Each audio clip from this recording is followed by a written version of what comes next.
बिहार के एक छोटे से गांव छपरा में लक्ष्मण अपनी पत्नी सिमर के साथ रहता था।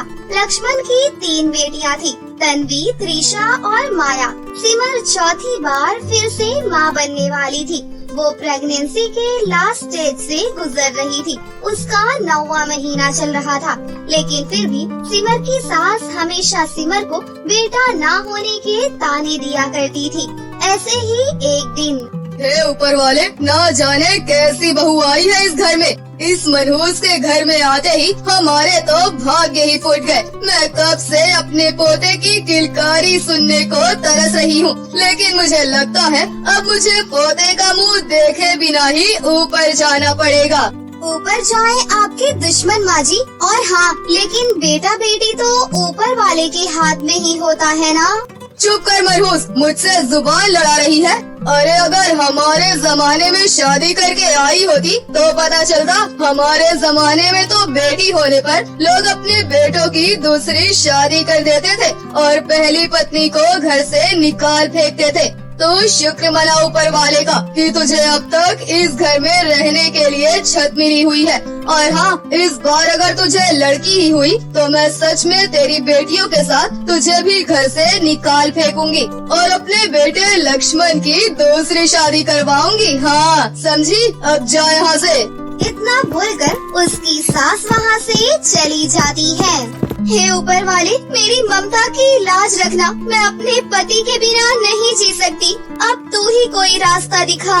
ऐसे ही रोज रोज की धमकियों और तानों से दिन बीत रहे थे और एक दिन अचानक से सिमर को लेबर पेन शुरू हो जाता है, जिसके बाद उसकी सास एक दाई को फोन करके बुलाती है और कुछ ही देर के बाद वो दाई घर पर आ जाती है। फिर कुछ देर के बाद दाई एक बच्चे को लेकर आती है। मुबारक हो बहन, लड़का हुआ है।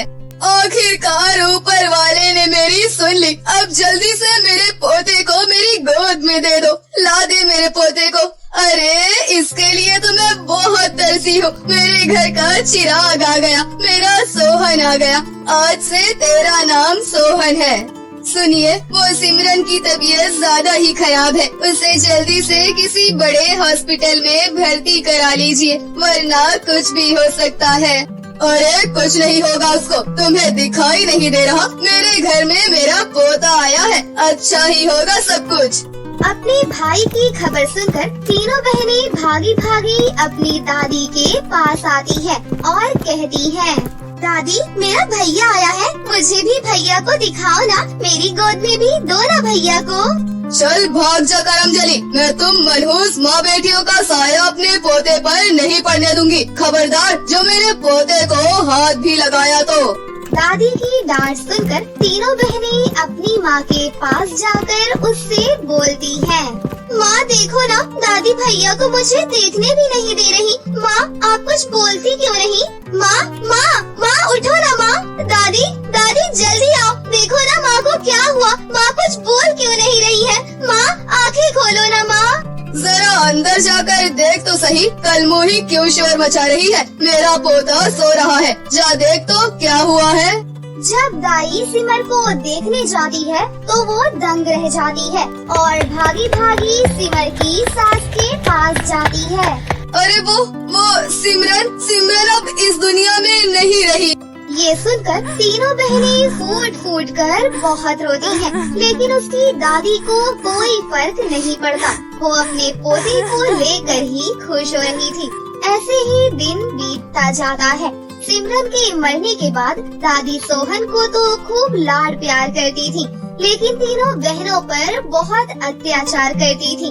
उनसे घर के सारे काम करवाती है और उन्हें सोहन के पास भटकने तक नहीं देती। एक दिन माया सोहन को अपने हाथों से खाना खिला रही थी, तभी दादी गुस्से में वहाँ पर आ जाती है।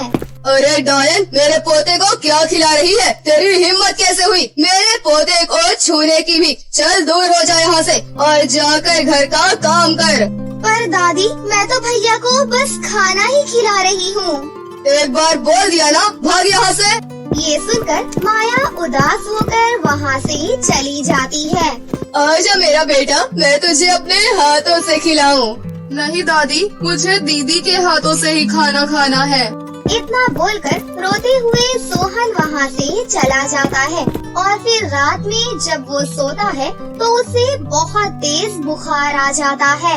पता नहीं इस मनहूस ने मेरे पोते के ऊपर कौन सा जादू कर दिया और पता नहीं खाने में क्या मिलाकर खिला दिया मनहूस ने, जिससे मेरा पोता इतना ज्यादा बीमार पड़ गया। आज तो मैं इन तीनों को छोड़ूंगी नहीं। तन्वी, त्रिशा, माया, अरे कहाँ मर गई तुम तीनों के तीनों? जल्दी यहाँ आओ। दादी की आवाज सुनकर तीनों बहनें दौड़कर कमरे में आती हैं। हाँ दादी, क्या हुआ? क्यों रो मनहूसो, बताओ क्या जादू किया है तुम तीनों ने मेरे पोते पर, जिससे वो इतना ज्यादा बीमार पड़ गया? ये आप क्या कह रही हो दादी? हमने कुछ भी नहीं किया। क्या हुआ भैया को? वो ठीक तो है ना? लगता है तुम तीनों ऐसे नहीं मानोगी। निकल जाओ मेरे घर से और कभी अपनी शक्ल मत दिखाना। निकल जाओ मेरे घर से। अगर तुम सभी यहाँ रही तो अपनी माँ की तरह तुम सब मेरे पोते को भी खा जाओगी। चलो निकलो मेरे घर से। तुम मनहूस लड़कियों की वजह से मेरे बेटे लक्ष्मण का भी बिजनेस में इतना बड़ा लॉस हो गया। अब मैं तुम तीनों को और ज्यादा नहीं झेल सकती। लेकिन दादी, हमें यूँ घर से रात में बाहर मत निकालो। हम कहाँ जाएंगे? और वैसे भी 1 हफ्ते बाद रक्षाबंधन है। मुझे भी रक्षाबंधन का त्योहार मनाना है। हम तीनों बहनें भी अपने भाई को राखी बांधेंगे और उसकी सलामती के लिए ऊपर वाले से प्रार्थना करेंगे। हमें मत निकालो दादी। सब समझती हूँ तुम लोगों की चालाकी। मेरे पोते को बीमार करके तुम लोगों का दिल नहीं भरा जो उसे अब मारना चाहती हो। मैं ऐसा हरगिज नहीं होने दूंगी। तुम लोगों के लिए मेरे दरवाजे अब से हमेशा के लिए बंद है। निकल जाओ यहाँ से। दादी की कड़वी बातें सुनकर तीनों बहनें रोते रोते जंगल की तरफ निकल जाती हैं। दीदी, अब हम क्या करेंगे? कहाँ जाएंगे? क्या हम इस बार रक्षाबंधन अपने भैया के साथ नहीं मना पाएंगे? ऐसा नहीं कहते छोटी, हम रक्षाबंधन जरूर मनाएंगे। वो लोग आपस में बातें कर ही रही थी कि तभी उधर से एक बूढ़ी औरत जा रही होती है और उन तीनों को अकेले जंगल में देखकर वो उनसे कहती है, सुनो लड़कियों, इस सुनसान जंगल में तुम लोग अकेली क्या कर रही हो? कुछ कर ही तो नहीं सकते ना अम्मा। अम्मा, सब कुछ खत्म हो गया हमारा। अब इस दुनिया में हमारा कोई नहीं है। ऐसा क्या हो गया? मुझे बताओ, मैं तुम्हारी जरूर सहायता करूँगी। फिर माया ने उस बूढ़ी अम्मा को अपनी सारी बातें बता दी। सारी बातें सुनकर वो बूढ़ी अम्मा उनसे कहती है, घबराओ नहीं बच्चियों, मैं एक जमाने में जादूगरनी हुआ करती थी और ये लो, मेरी एक परी सहेली ने मुझे ये परीलोक की जादुई 3 राखी दी थी। तुम इसे रख लो और इसे घर ले जाकर अपने भाई की कलाई पर बांध देना। सब कुछ अच्छा हो जाएगा। इतना बोलकर वो बूढ़ी अम्मा वहाँ से गायब हो जाती है और जादुई 3 राखी लेकर तीनों बहनें अपने घर पर वापस आ जाती है। तब वो देखती है कि उसके भैया के साथ उसकी दादी की भी तबीयत बहुत खराब है। फिर तीनों बहनें सोहन को धीरे से उठाती हैं। अरे दीदी, आप तीनों आ गई। दादी बहुत बुरी है दीदी। दादी ने आप लोगों को घर से निकाल दिया। मैं अब आप लोगों के साथ ही रहूँगा। मुझे भी अपने साथ ले चलो दीदी।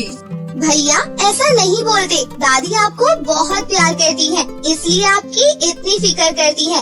अब अपना हाथ आगे करो, ये राखी आपको हर बुरे संकट से बचाएगी।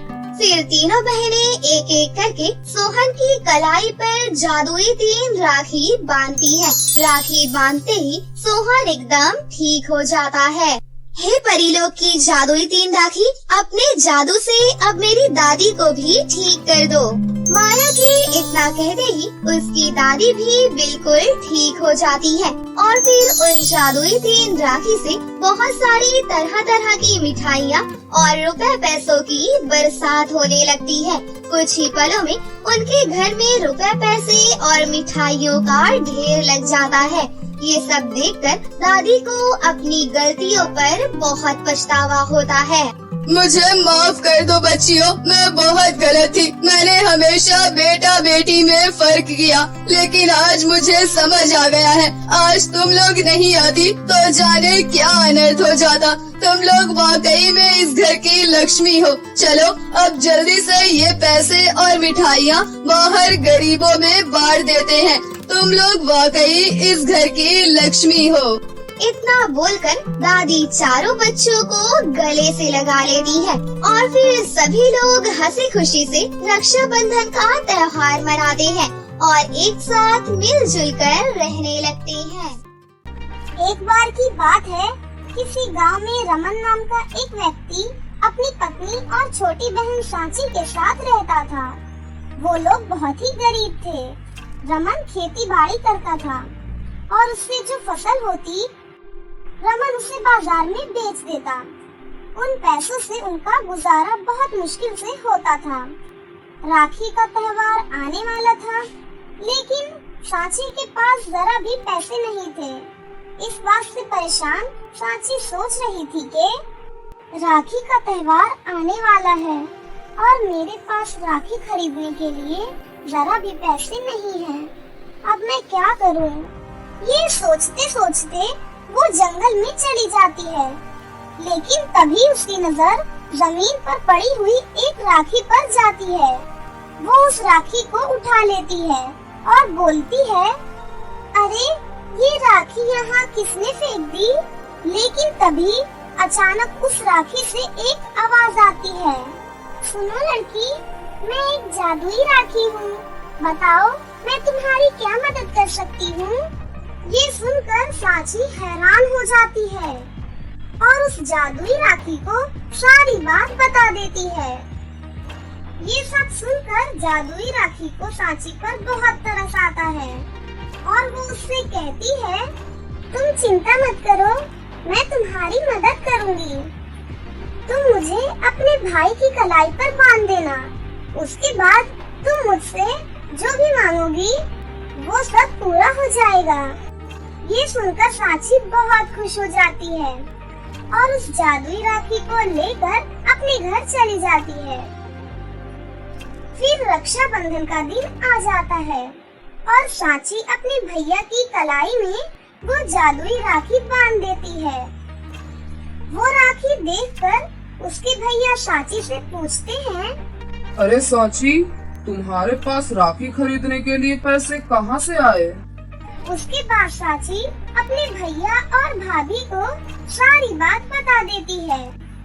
ये सब सुनकर वो दोनों बहुत खुश हो जाते हैं। उसके बाद सांची उस जादुई राखी से कहती है, ऐ जादुई राखी, हमारे घर में कभी खाने पीने की कोई कमी ना हो। ये सुनकर वो जादुई राखी उनके घर में ढेर सारा अनाज प्रकट कर देती है। ये सब देख वो लोग बहुत ही खुश हो जाते हैं।